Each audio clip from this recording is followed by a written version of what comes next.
So music is ఏంటి మంచి vibration, మనకి మంచి సంతోషం కలిగించే వైబ్రేషన్ అనమాట. ఇప్పుడు అదే నాయిస్ విన్నాం అనుకో, ఒక రంపం పెట్టి వస్తున్నాడు అనుకో, గర్ర గర్ర సౌండ్ వినబుద్ది అవుతుంది వినాలి. అదే నీకు మంచి గిటారో లేకపోతే సితారో ఒక ఫ్లూట్ మ్యూజిక్ ఏదో ఒకటి వచ్చిందనుకో, మంచిగా ఉంటుందా? మంచిగా ఉంటుంది. ఆ ఇన్స్ట్రుమెంట్ మనం నేర్చుకోవాలంటే అది ఒక సంగీతం భాష. ఏంటది? Music is a language. దానికి లెటర్స్ ఏంటి letters? What are the alphabets of music language? First day క్లాస్లో చెప్పింది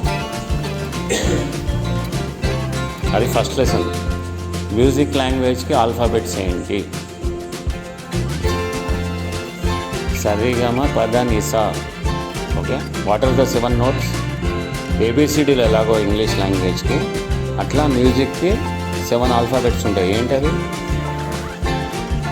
నీసా. ఓకే, ఏంటి 7 ఆల్ఫాబెట్స్? నాతో పాటు చెప్పు. సా, రి, గ, మా, ప, ద, ని, సా.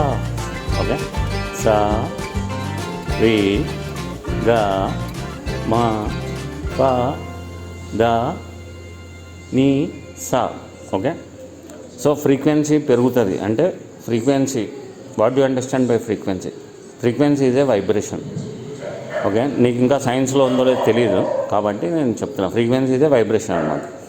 సో సరిగమ పదనిసా అనేవి ఫ్రీక్వెన్సీస్. ఒక్కొక్క దానికి ఫ్రీక్వెన్సీ పెరుగుతూ పోతుంది. నెక్స్ట్ అవే మళ్ళీ రిపీట్ అవుతాయి. So these 7 notes are the alphabets of music language. ఇప్పుడు ఈ 7 notes మీకు కొట్టి చూపిస్తాడు. ఎవరు చూపిస్తాడు? ఒక్కొక్కటి వాళ్ళ ముందు పెట్టి సా, రి, గ, మ, ప, ద, ని, సా చూపి జైలో వెళ్ళి తీసుకో. ఓకే, ఆయన 7 notes చూపిస్తాడు మీకు. ఆయనతో పాటు కొట్టాలి మీరు. పట్టు.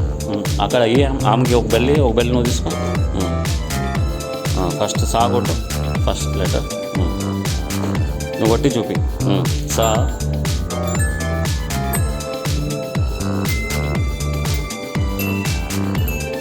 సా. ఓకే, ఇవే లెటర్స్, ఇవే సంగీతం లెటర్స్. దీంతో మనం ఏ పాట అన్నా కొట్టచ్చు. ఇప్పుడు ఆయన ట్వింకిల్ ట్వింకిల్ పాట కొట్టి చూపిస్తాడు. కొట్టి చూపి.